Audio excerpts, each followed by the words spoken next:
Maricel Villoria never imagined her secret affair with Father Lucian Devereux would end with her buried beneath the very church she trusted. Father Lucian Devereux was the town's most respected priest until Maricel Villoria uncovered the darkness he had been hiding for years.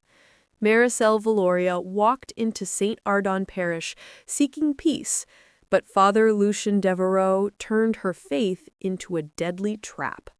When Sister Palmina encountered the first anonymous letter, she didn't know Maricel Villoria was already marked by Father Lucian Devereux. Maricel Villoria thought her relationship with Father Lucian Devereux was forbidden love. She never realized it was a warning she ignored too late.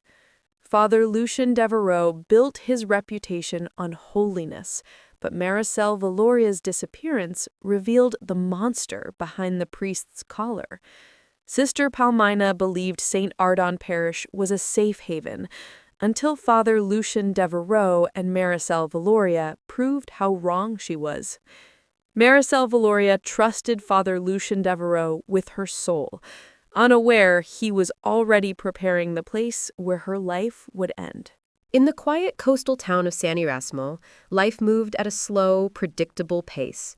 The people woke before sunrise, opened their small shops, swept their narrow streets, and greeted neighbors they had known since childhood. It was the kind of place where secrets rarely survived, yet the town was unknowingly becoming the container of one of the darkest secrets it would ever face. At the center of this story was Maricel Villoria, a 27-year-old bakery worker whose life had always seemed ordinary to everyone around her. She lived with her widowed mother in a modest wooden house at the edge of town and spent her days preparing bread and pastries before most people were even awake. To her customers, she was gentle and reserved, carrying herself with a calm presence that made people feel safe. But inside, Maricel held a quiet loneliness she never spoke about, a feeling that grew stronger as the years passed. Maricel often sought comfort in the one place that felt peaceful to her, St. Ardon Parish. The church was one of the oldest buildings in San Erasmo, standing tall with its cracked white walls and weathered bell tower. People said the church had survived storms that ruined everything else, as if protected by something beyond logic. To Maricel, it was simply a place where she could breathe after long, exhausting days. She visited not out of strict devotion, but because the silence helped her escape her thoughts for a moment. Her routine was simple. She would finish her shift, wipe the flour from her arms, and walk to the church just before sunset. She would sit near the back pew, stare at the flickering candles, and let the stillness settle into her bones. When Father Lucian Devereux arrived in San Erasmo, no one expected how deeply he would influence the town. He was a visiting priest sent by the diocese after the retirement of the old parish priest. Lucian was in his mid-30s, tall, organized, and serious. The community admired him immediately because he carried an air of authority that made people feel he had all the answers to life's questions. His sermons were strict yet poetic, spoken with a calm intensity that could silence even the rowdiest children. The older churchgoers described him as disciplined. The younger ones thought he was intimidating. Some people whispered that his eyes were too sharp, like he was always studying others more closely than he should. But they respected him because he kept his distance and rarely opened up about his life before coming to San Erasmo. Maricel first noticed Father Lucian during one of her usual late afternoon visits. She seemed different from the priest she had known growing up. Unlike the others who smiled warmly or greeted parishioners with soft voices, Lucian watched people with a kind of cold curiosity. He paid attention to details others ignored: the way someone walked, how long they stayed in a pew, how often they returned. Maricel did not think much of it at first. She assumed he was simply a strict man dedicated to his work, but she couldn't help feeling uneasy whenever his gaze lingered on her for a moment too long. Lucian, on the other hand, noticed Maricel almost instantly. She was quiet and moved gently, never drawing attention to herself. He would observe her routine, how she always sat in the same spot, how she avoided eye contact with others, how she closed her eyes as if wanting to disappear from the world for a short while. To him, she was predictable, and predictability fascinated him. He had spent years surrounded by people who came to church seeking forgiveness, guidance, or comfort. But Maricel arrived carrying something different, a silent heaviness that he found intriguing. As weeks passed, Lucian began looking forward to the moment she stepped through the church doors. He never showed it on his face, but inside something strange and obsessive began to take shape. He found excuses to remain inside the church longer, pretending to sort documents or fix decorations, just so he could watch her from a distance. Maricel, unaware of his growing interest, continued her routine without suspicion. But someone else noticed the subtle changes. Sister Palmina Cortés. She was a middle-aged nun whose entire adult life had been serving the parish. Her eyes were sharp, and she had a habit of noticing things others overlooked. She had always believed that silence revealed more than words ever could. When she observed Lucian watching Maricel with an unusual intensity, she felt a quiet alarm rise in her chest. It was not her place to question a priest, yet she had an instinctual feeling that something about his interest was not appropriate. She chose to keep her observations to herself for the time being, unsure whether she was imagining things or witnessing the start of something dangerous. Maricel's life slowly began to shift without her realizing it. She found herself returning to the church more frequently, not just to rest, but because she felt a strange pull toward the calm atmosphere that seemed to change each time Lucian was around. She noticed how he always appeared whenever she visited. She told herself it was a coincidence. Lucian was a priest. He belonged in the church, after all. Still, something in the way he moved around her felt deliberate, like he was always waiting for her. She dismissed the uneasiness each time, telling herself she was overthinking it. Yet the small, unusual moments began adding up. One day, she entered the church to find fresh flowers near her usual seat, though no one else ever placed them there. Another time, she noticed that the church doors were unlocked earlier than usual, as if someone expected her arrival. Lucian's behavior remained composed in public, but his eyes always tracked her every movement in the quietest, most unsettling ways. Inside Lucian's mind, the boundary between spiritual duty and personal obsession blurred rapidly. He convinced himself that Maricel was a blessing sent to him, a sign that he was meant to guide her, protect her, and keep her close. But beneath this belief was something darker, a hunger for control that had taken root long before he ever stepped foot in San Erasmo. His past was not filled with peaceful service, as the town assumed. Instead, it was shaped by a history of unexplained transfers between parishes, complaints from parishioners, and events that were quietly buried by higher officials who wanted to avoid scandal.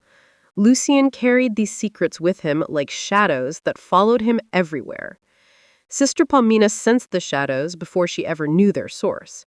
She observed Lucian late into the night, pacing the rectory hallways, burning papers, and locking cabinets with keys no one else possessed. She noticed how his temper rose whenever Maricel did not appear at her usual time. He hid it well, but his movements grew sharper, his footsteps heavier, and his eyes darker each time. Sister Palmina did not know the full truth, but she knew the beginnings of a dangerous pattern when she saw one. Meanwhile, Maricel's mother began to notice her daughter staying out later than usual. She worried, but Maricel always returned home safely, carrying the same tired smile she always had. Her mother assumed she was simply exhausted from work. She had no reason to believe anything else. No one in San Erasmo imagined that a man sworn to faith could be the starting point of something catastrophic. The connection between Maricel and Lucian grew stronger, though not in ways visible to others. Lucian's obsession deepened with each passing day, and Maricel became unknowingly entangled in a web she could not see. She trusted the calmness of the church, believing it was a place of safety. She trusted the presence of the priest, believing he was a figure of guidance. She had no idea that she had stepped into the life of a man whose mind was a maze of secrets, fears, and dangerous desires. Father Lucian Devereux's presence in San Erasmo grew heavier with each passing week, though most people did not notice the change. They still saw him as the disciplined priest sent to guide their parish. They admired his structure, his strict routines, and the sense of order he brought to a town that usually lived without urgency. But beneath his calm exterior, something far more dangerous was forming, and it revolved entirely around Maricel Villoria. Lucian had always been skilled at observing people. It was a habit he learned long before he swore his vows, one that helped him understand weaknesses and predict behaviors. In every town he served, he quietly singled out individuals who fascinated him, but none had ever drawn his attention the way Maricel did. Her quiet presence, her loneliness, her gentle movements, everything about her fed a growing obsession he could no longer control. He convinced himself that he was not breaking any vows. In his mind, he believed Maricel needed him as much as he needed her, even though she never expressed such dependence. He began arranging his days around her routine. He adjusted prayer schedules and confession times, changed meeting dates, and altered the church's hours of operation. Anyone watching closely would have seen the pattern, but the people of San Erasmo trusted their priest too deeply to suspect anything unusual. Lucian always found a reason that sounded official whenever someone questioned a change, but the real reason was always Maricel. He wanted to ensure she came to the church when he was there. He wanted her visits to revolve around him. Maricel, meanwhile, continued living her life without recognizing the full extent of his growing obsession. She felt a subtle discomfort around him at times, but she brushed it aside, thinking she was being overly sensitive. He was a priest, after all, a respected figure, someone she believed was supposed to offer guidance and comfort. She never imagined he was watching her every step, memorizing her habits, noting the days she seemed sad, the moments she appeared tired, or the times she lingered longer in the silence. Her world began shrinking without her awareness, where once she would occasionally visit the marketplace after work or take long walks along the coastline, she now found herself spending more time in the parish. It was not because she planned it, but because the church hours lined up with her free time more conveniently than before. She assumed it was all coincidence. She never questioned why the doors seemed to open earlier or close later on days she visited.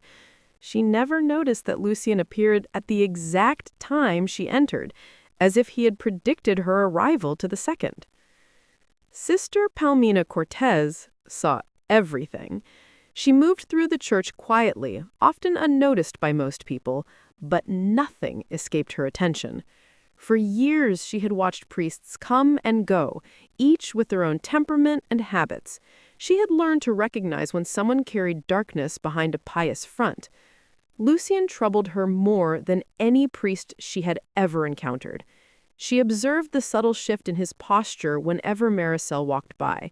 She noticed how he paused his tasks to watch her. She noticed the way he grew impatient on days when Maricel did not visit. Her unease deepened when she discovered the envelope buried at the bottom of an old cabinet in the rectory. She had not been searching for anything secret. She merely needed spare candles for the evening rosary. But when she opened the drawer, she found the envelope tucked beneath a pile of unused hymn sheets. The letters inside were worn, some damaged by moisture, others smeared as though someone had tried to erase certain words. The handwriting was unmistakably feminine, the tone filled with emotional turmoil. They spoke of fear, longing, jealousy, and warnings. The writer mentioned broken promises and hinted at events that were never fully explained. She accused Lucian of manipulating her emotions and causing her harm, though the exact details remained vague. She felt an immediate chill when she read the final letter, which mentioned a threat to expose him. After finishing it, she carefully folded the papers and hid them in her habit pocket. Her hands trembled slightly, not from fear of Lucian directly, but from the realization that Maricel might be in danger without knowing it. She knew she needed to protect her, yet she hesitated. Accusing a priest was not something taken lightly, especially in a town where the church held enormous influence. She feared she would be dismissed, or worse, blamed for stirring trouble. Still, she decided to observe Lucian more closely. She began watching his movements, listening to his tone when he spoke to parishioners, and tracking how often he lingered in places he didn't need to be. The more she observed, the more convinced she became that Lucian's interest in Maricel was not a passing curiosity, but a dangerous fixation. Lucian's obsession grew stronger each time Maricel entered the church. He felt a mix of anticipation and relief, as if her presence confirmed something he believed only he could see. When she prayed, he studied the tension in her shoulders. When she lit candles, he watched how her hands shook slightly, as though carrying unspoken burdens. When she left, he followed the echo of her footsteps with a longing that frightened even himself, though he would never admit it. His desire to control her deepened. He began asking casual questions about her life, though never in a way that seemed intrusive to outsiders. He learned where she lived, who she worked with, what time she woke up, what days the bakery closed early, and even which paths she took to avoid crowded streets. He stored every detail in his mind and used it to shape his next steps.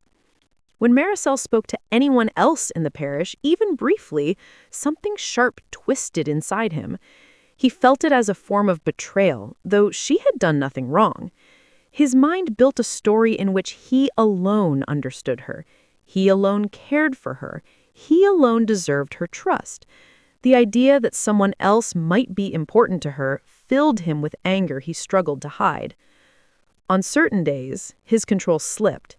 Sister Palmina noticed his jaw tighten when Maricel greeted volunteers at the candle stand. She noticed how he clenched his hands when she helped an elderly woman light a votive candle. These were small moments that anyone else would overlook, but to Sister Palmina, each one was a warning. The letters she found lingered in her mind, especially the one that implied Lucian had hurt another woman before. The writer had begged him to let her go, to stop contacting her, and to face the consequences of his actions. None of the letters mentioned her final fate. They simply ended abruptly, as if the writer disappeared before she could send more letters. Sister Palmina felt uneasy imagining what might have happened.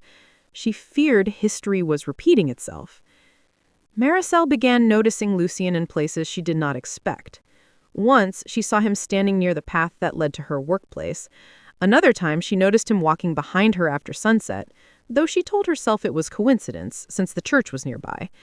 She felt uncomfortable, but pushed the feeling aside because she believed priests would never harm anyone. She tried convincing herself she was imagining things. She wanted to trust the figure that represented guidance and stability. But Lucian, however, believed his presence reassured her. In his mind, he was protecting her from the world, unaware that his very behavior was becoming her greatest threat. His obsession clouded his judgment, making him believe he was entitled to her time, her attention, and her life. Where others saw boundaries, he saw openings. Where others respected privacy, he saw opportunities. His internal world became more unstable as his fixation deepened. He would pace the rectory at night, whispering his fears into the darkness. He worried someone would discover his interest. He worried Maricel would distance herself. He worried he might lose control of her. These fears fed each other until they twisted into a single thought. He needed to secure her loyalty, no matter the cost. Meanwhile, Maricel's coworkers began noticing subtle changes in her behavior. She appeared distracted, often lost in thought during work. She made small mistakes she never made before, like burning bread or forgetting ingredients. Her mother noticed too, but Maricel dismissed the concern by blaming tiredness. She was unaware that her mind was slowly being occupied by a sense of unease she could not explain. Sister Palmina finally decided she would speak to Maricel soon, but she struggled to find the right moment. Each day felt more urgent than the last, but each moment felt too risky. She feared approaching Maricel in public would draw Lucian's attention. She feared approaching her in private would cause panic. She kept waiting for a safe opportunity, not knowing that time was slipping away faster than she imagined. Lucian's paranoia grew until even the smallest events seemed like threats to him. A simple delayed visit from Maricel felt like betrayal. A casual conversation she had with someone else seemed like a challenge to his authority. He convinced himself that someone wanted to expose him. He blamed invisible enemies. He grew restless, anxious, and possessive, preparing silently for a confrontation no one else knew was coming. The peaceful world of San Erasmo moved forward unaware of the danger building within the walls of its church. The people trusted the priest. They respected the rituals. They assumed nothing harmful could rise from a place meant to provide comfort. The rainstorm that swept across San Erasmo that night was unlike anything the town had seen in years. The sky had turned a deep gray before sunset, and the air felt heavy enough to crush every sound. The wind howled through the narrow streets, bending old trees and rattling rooftops. Most residents stayed inside, locking their windows and placing towels beneath their doors as the first waves of rain came down like sheets of glass. In a town where weather was usually gentle, storms like this created an uneasy tension that settled into every home. Maricel Villoria closed the bakery early that evening. The storm clouds had gathered so quickly that customers left in a hurry, anxious to reach shelter before the sky broke open. Maricel wrapped unused dough for the next morning, wiped the counters, and stepped outside just as the first drops began to fall. She clutched her bag tightly as she walked toward her house, her steps quickening with each burst of lightning. But she never reached home. No one saw her after she locked the bakery door behind her. The storm grew violent within minutes. Rain hammered rooftops so loudly that people could barely hear their own thoughts. Thunder cracked like splitting wood. Power flickered, lamps blinked out, and the town fell into darkness except for the dim glow of emergency lights from a few homes and the distant beam of the lighthouse on the cliff. At dawn, when the storm finally calmed enough for people to step outside, Maricel's mother realized something was wrong. Her daughter had not returned home during the night. She tried to convince herself that Maricel might have stayed with a coworker or taken shelter elsewhere, but the longer she waited, the tighter her chest became. She walked to the bakery, only to find it closed, with no signs of activity. Her worry grew into panic. By mid-morning, she reported her daughter missing. The news spread quickly through San Erasmo. People began sharing what they saw or heard the previous night, but the storm had been so fierce that no one had clear memories. Some claimed they saw someone walking near the church. Others said they heard a scream carried by the wind, while a few insisted the sound was only metal scraping during the storm. Most people simply shook their heads, unable to recall anything certain. The lack of information made the situation feel even more ominous. While search groups formed, a thick, smoky smell drifted across town. People assumed it came from burning debris caused by lightning strikes, but the odor grew stronger near the hill where St. Ardon Parish stood. When firefighters arrived, they followed the trail of smoke to the old storage house behind the church. The small building, used mostly for broken furniture and forgotten decorations, was partially burned. Its roof collapsed inward. It was clear that a fire had erupted during the storm, though no one knew when or how it started. Firefighters carefully entered the charred remains, pushing aside wet ash and debris. In the center of the wreckage, they found scorched fragments of wooden pews and melted candlestands. But then they found something far more disturbing. Faint streaks of dried blood mixed into the muddy floor. They discovered marks indicating a struggle. Deep scrapes in the floorboards, broken glass, and splintered wood scattered in strange patterns.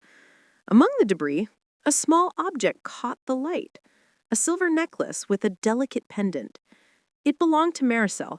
Her mother confirmed it instantly, her face draining of color at the sight of it. The discovery spread panic throughout the town. People whispered prayers under their breath. The church grounds were sealed by police who questioned everyone who lived nearby or visited the parish regularly. Father Lucian Devereux claimed he knew nothing about any fire. He told officers he had slept through most of the storm and only woke when he heard the firefighters outside. But those who looked closely noticed something unusual. His hands were covered with fresh scratches, some deep enough to bleed.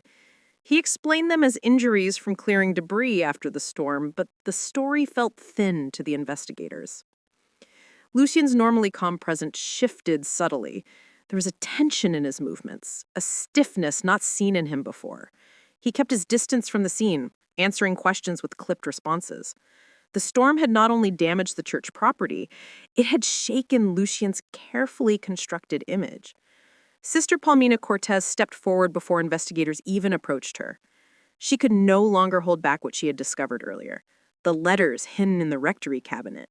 She told the investigators about the woman who wrote them, the threats she mentioned, and the implications that Lucian had already been involved in dangerous behavior long before coming to San Erasmo. The officers examined the letters carefully, disturbed by the emotional desperation they contained. The handwriting trembled with fear. The writer described events that were never fully explained, hinting at situations that seemed to match Lucian's past transfers. The letters added a dark layer to an already troubling disappearance. Investigators began digging into Lucian's history, requesting documents from previous parishes. The more they learned, the more the pieces began to align. Several unexplained transfers, complaints that vanished from official records, a missing woman from a distant town who was last seen near the parish where Lucian once served. None of these cases had ever been resolved. The pattern was too consistent to ignore. However, investigators still needed evidence of Maricel's disappearance. The fire scene had clues, but no body. The blood suggested violence, but not enough was left to determine what had happened. The fire had spread unevenly, as though something wet had interrupted the flames. The firefighters confirmed this, saying that the fire had burned in strange patterns that did not match natural ignition. Tension grew in the community as hours turned into days. People avoided the church, whispering to one another in frightened tones. Mothers clutched their children tightly. Men kept watch outside their homes at night. Rumors spread. It was said that a dark presence moved around the parish at odd hours, or that the old building seemed colder than usual. Lucian's behavior became increasingly unpredictable. He appeared less composed, pacing the rectory halls late into the night. He locked doors behind him, hid papers, and avoided eye contact with Sister Palmina. The weight of suspicion pressed on him, though he never admitted it. Investigators observed him closely, noting his rigid posture and the way he seemed to freeze when asked simple questions. His anxiety showed in small ways, the twitching of his fingers, the tightness in his jaw, the cold sweat on his brow. As the investigation intensified, police officers inspected every corner of the church and its surroundings. They discovered something unusual behind the storage house. A patch of ground where the soil had been recently disturbed, but heavy rain from the storm made it difficult to determine how long ago it had been dug. They marked the area for later examination once the ground dried enough to dig safely. Meanwhile, Maricel's family fell into despair. Her mother barely slept, spending every morning near the police station asking for updates. Her coworkers cried as they prepared bread, the bakery feeling emptier with every passing hour. Residents who once came to the bakery daily avoided it now, too afraid to speak about the possibility that Maricel was gone forever. Sister Palmina was consumed with guilt. She replayed every moment she had witnessed over the past months, recalling each subtle shift in Lucian's behavior, each cold glance, each suspicious action. She believed she should have warned Maricel earlier, that she should have acted sooner. She feared her silence had allowed something terrible to happen. On the fourth day of the search, weather conditions finally allowed the police to return to the area behind the storage house. What they found was chilling.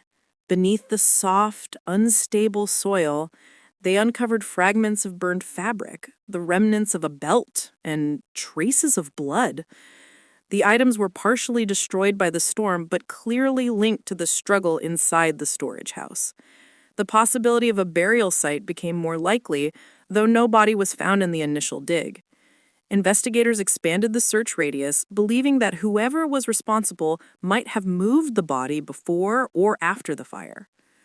Attention turned heavily toward Lucian. The letters, the scratches, the strange fire, the disturbed ground all pointed in his direction. But without a body, the police could not make an immediate arrest.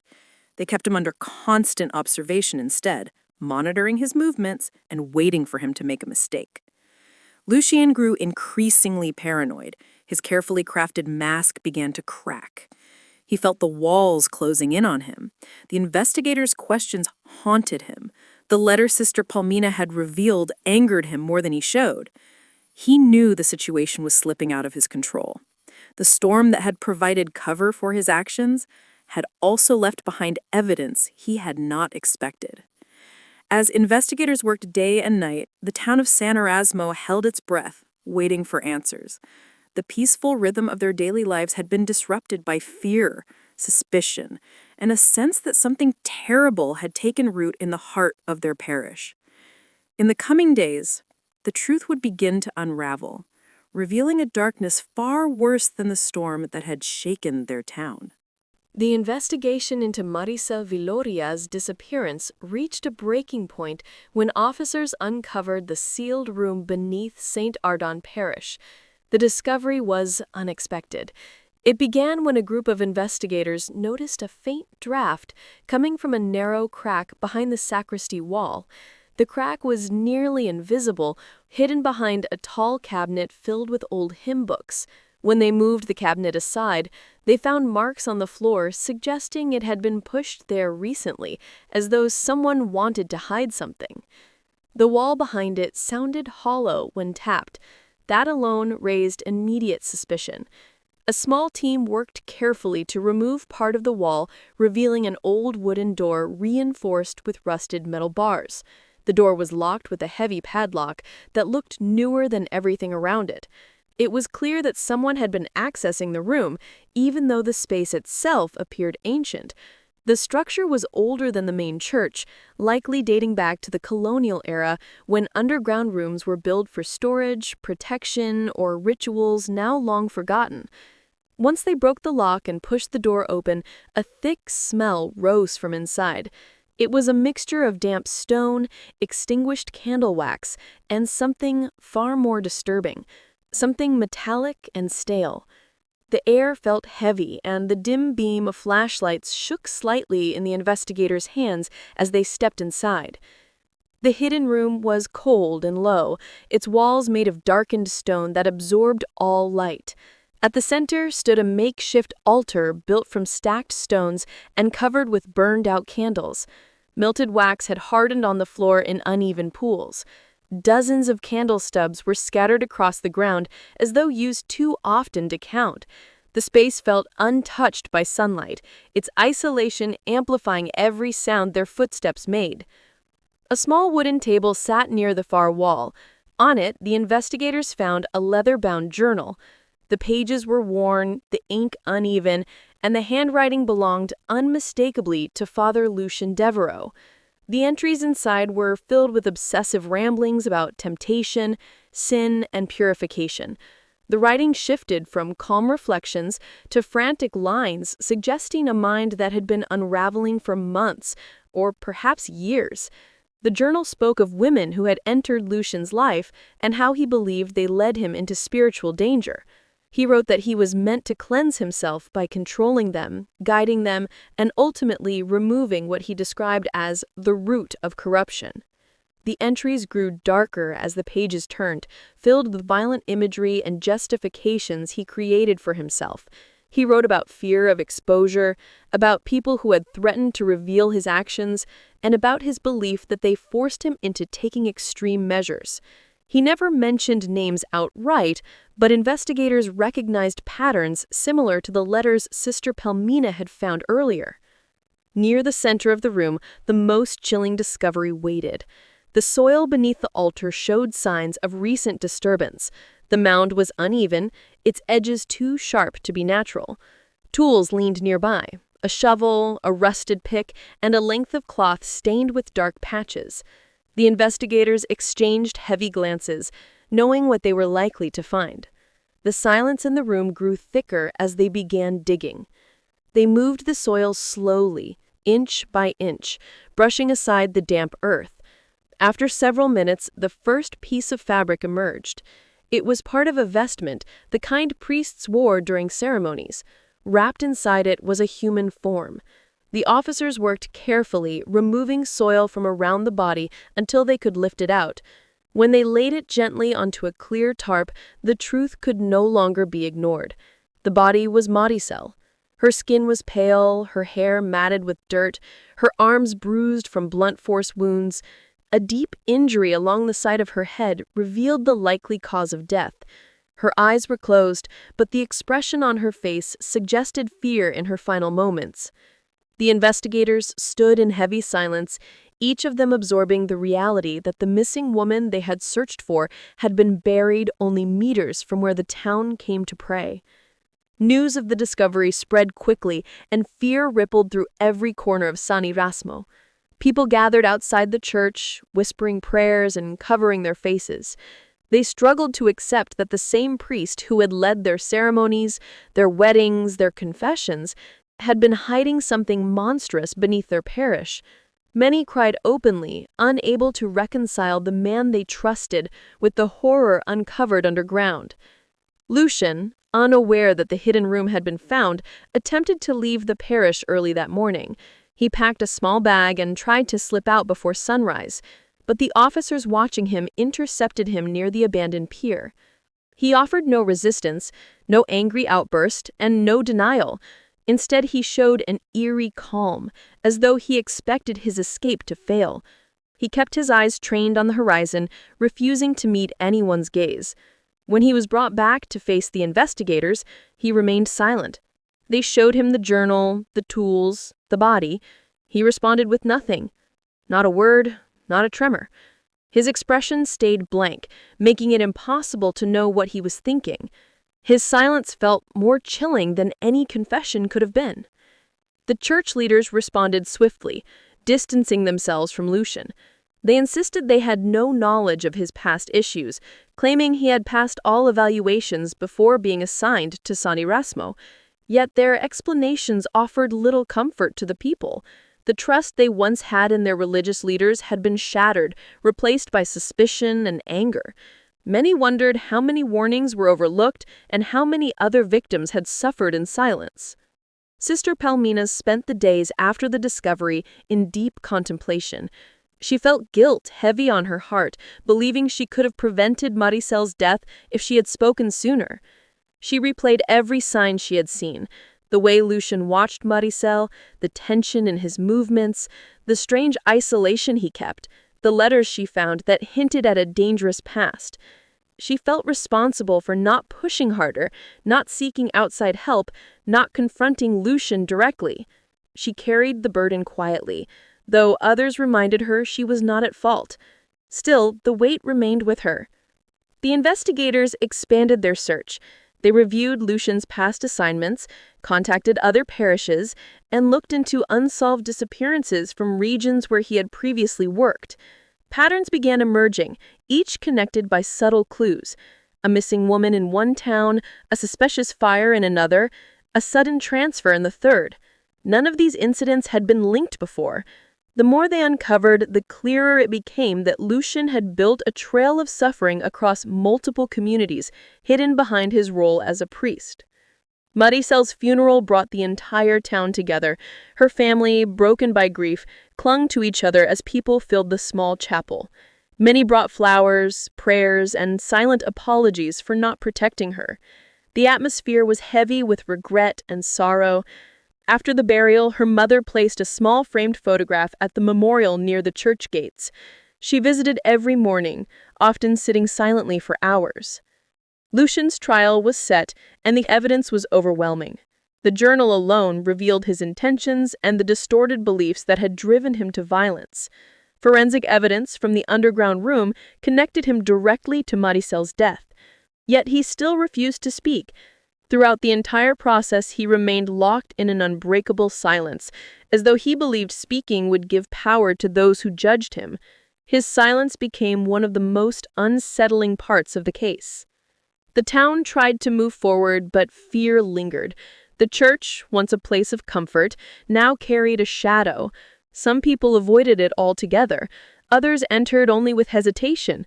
It took months before the parish regained any sense of normalcy, and even then, the memory of what happened never fully faded. The hidden room beneath the church was sealed permanently after the investigation. The altar was removed, the ground restored, and a plaque was placed nearby, reminding visitors of the tragedy and urging vigilance against evil hidden behind masks of virtue. It stood as a warning that darkness could exist even in places people trusted most. Sister Palmina continued her service at the parish, though she carried the memory with her every day. She kept the letters in a safe place, believing they were evidence of a suffering soul who had tried to warn the world before vanishing. She often wondered if the writer of those letters had met the same fate as Maricel. What remained certain was that the truth beneath St. Ardon Parish had finally come to light, but the scars it left behind would last far longer than the investigation. San Erasmo had lost not only an innocent young woman, but also its sense of safety. The community had learned that even the most trusted figure could hide darkness deep within, waiting for the right moment to reveal itself. And though they believed justice had been served, many knew deep inside that the full story of Father Lucian Devereux's past had not yet been uncovered. Months passed after Father Lucian Devereux was arrested, yet San Erasmo remained wrapped in a strange, uneasy silence. People walked the streets with caution, as though the memory of the tragedies still lingered in every corner. The church bells still rang at dawn and dusk, but the familiar sound felt heavier than before. Too many painful reminders remained, and each one made the town aware of how easily a trusted figure had fooled them. Lucian's trial became the most talked-about event in the region. Journalists gathered from distant cities, setting up cameras outside the courthouse. Their lights flashed each morning as officers escorted Lucian inside. He showed no fear, no anger, and no hint of remorse. His expression stayed calm, almost empty. Some believed he was forcing that calmness to keep control. Others felt he truly did not understand the weight of what he had done. Inside the courtroom, victims' families watched him closely. They hoped for any reaction that might explain his motives, but they received only silence. Lucian answered every question with short statements or no response at all. When shown evidence, he simply looked forward. When asked about his journal, he stared as though he did not recognize the words he had written. His quietness became unsettling for everyone listening. Some wondered if he hid behind it, while others believed his mind had slipped deep into denial. The court's psychiatrist evaluated him several times, noting signs of obsessive thinking, paranoia, and a distorted view of faith. However, she confirmed that Lucian understood right from wrong, making him fully responsible for his actions. While the trial continued, investigators dug deeper into his past. They contacted those who worked with him before he came to San Erasmo. A few priests described him as brilliant but troubled. Others mentioned sudden disappearances of parishioners during the years he served in their communities. None of those incidents were investigated thoroughly at the time because the church rarely cooperated fully with authorities. Most cases had been dismissed as voluntary disappearances or personal issues. But now, with Lucian's crimes exposed, the connection became clearer. It appeared that he had moved through several towns, leaving behind unanswered questions. The more investigators uncovered, the more disturbing the pattern became. In at least 3 previous parishes, women had vanished after private meetings with Lucian. He always claimed they needed guidance or counseling.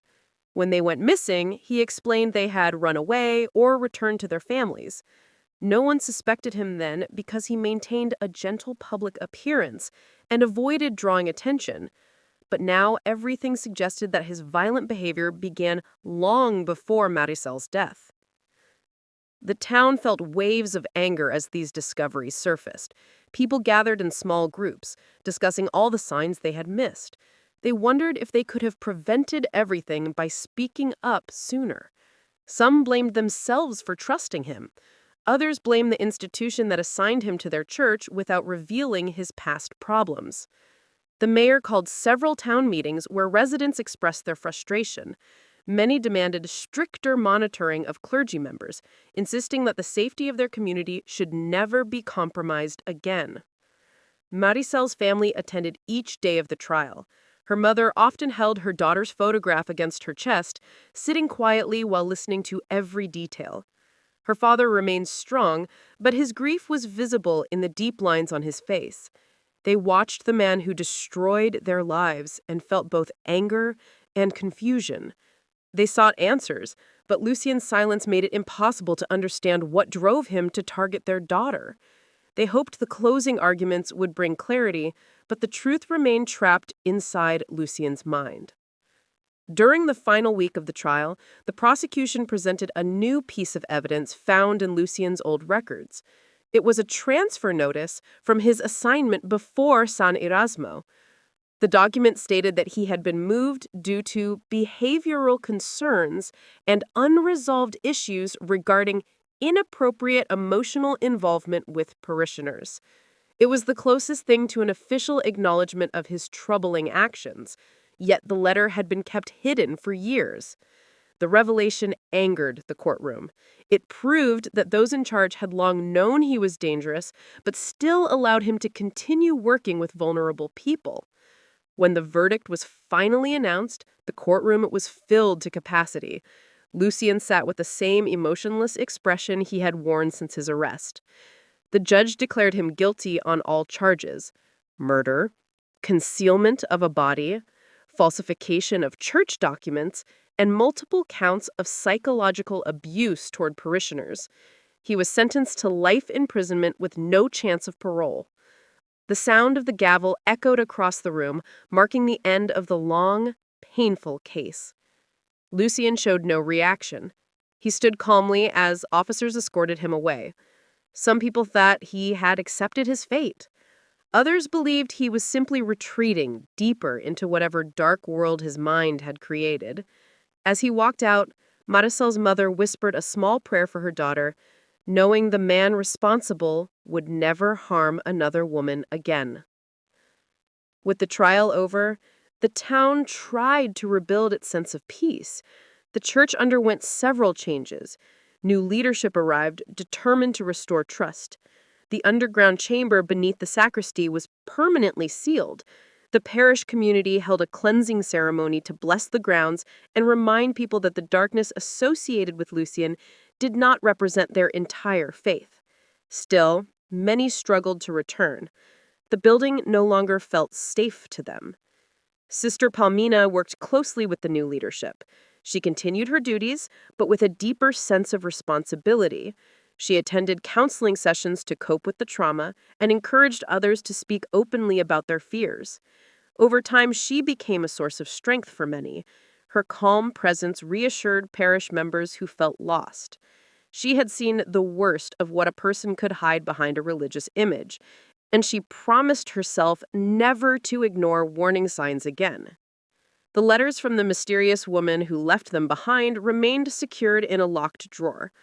Investigators attempted to trace the handwriting, but found no definitive match. The writer seemed to have vanished long before Maricel arrived in San Erasmo.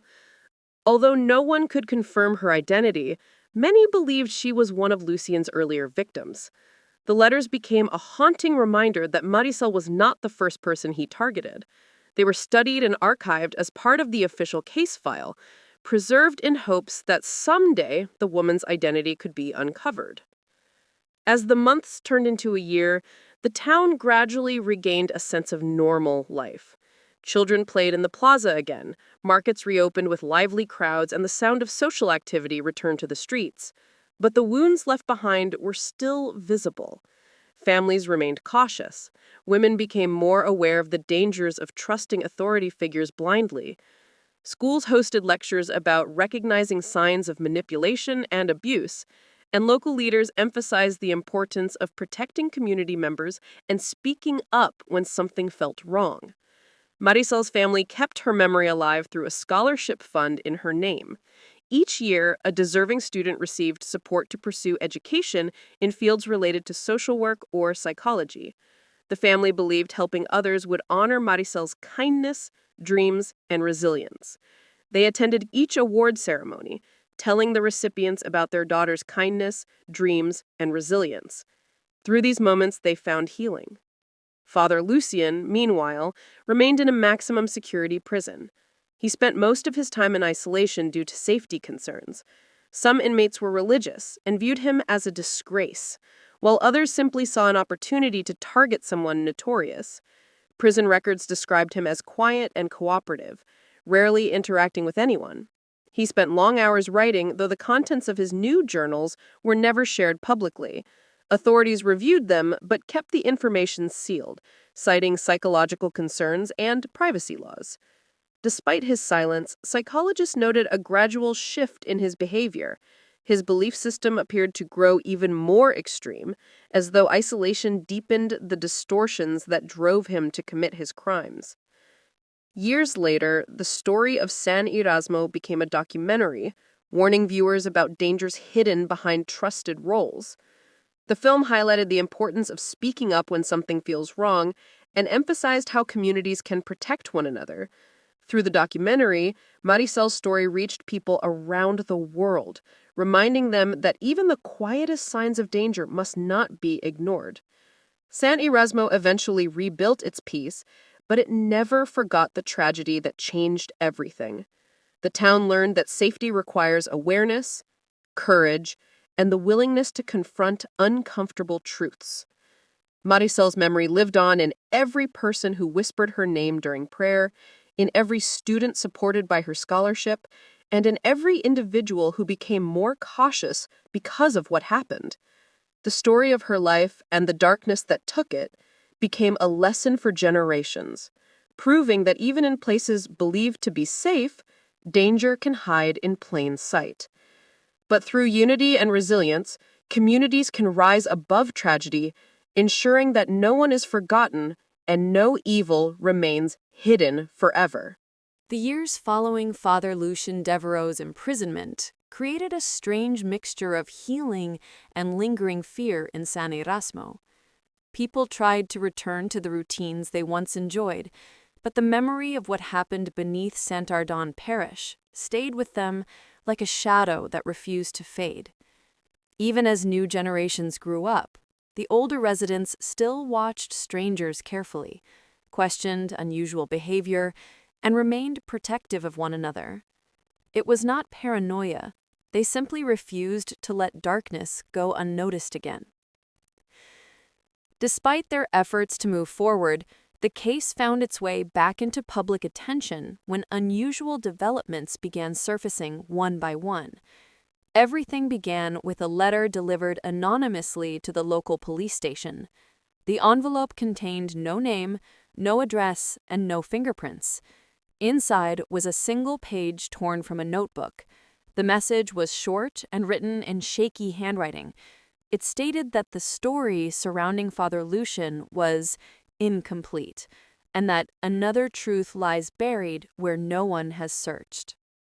The police chief read it several times, unsure what to make of it. At first, he suspected it was a cruel prank from someone trying to revive old fears, but there was something unsettling about the tone of the letter. It didn't resemble a joke. It sounded like a warning. The chief shared it with a small team of investigators who had worked on the original case. They examined the handwriting, hoping to match it with old documents, but no reliable match was found. Some suggested the writer could be connected to Lucian's past. Others wondered if it came from a former parishioner who had kept silent for years and finally felt the urge to speak out. Before they could decide what to do next, a second letter appeared, this time tucked under the door of the parish office. Sister Palmina discovered it early in the morning when she arrived for prayer. The letter was folded twice, sealed with a piece of tape, and addressed simply to those who think they know everything.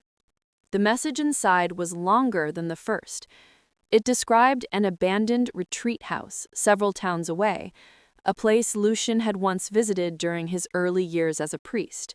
The writer claimed the retreat house held records, objects, and evidence that had never surfaced during the original investigation. This letter sent the parish staff into a state of alarm. Many feared the possibility that Lucian's crimes extended farther than anyone realized. Sister Palmina alerted the authorities at once. The police chief took the matter seriously now, believing it was unlikely two separate letters appeared without purpose. He ordered a full inquiry into the retreat house mentioned in the letter. The retreat house, known as Casa Tenebres, stood deep within a quiet hillside 3 hours from San Erasmo. It had been closed for nearly a decade, left to decay after the religious order that managed it relocated to another province. The grounds were overgrown with tall grass and vines. The main building remained standing, but its windows were sealed with wooden boards and the paint on the outer walls had peeled away in long strips. The house looked forgotten, yet the investigators who arrived sensed something uneasy in the stillness surrounding it.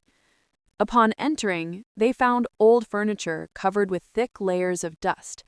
Broken rosaries, faded photographs, and torn prayer books scattered the floors.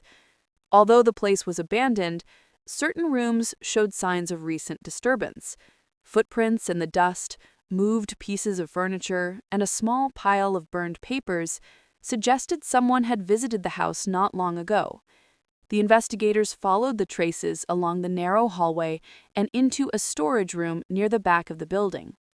Inside the room stood several filing cabinets. Most were empty, their drawers pulled out and left half open, but one drawer at the bottom of the final cabinet remained locked.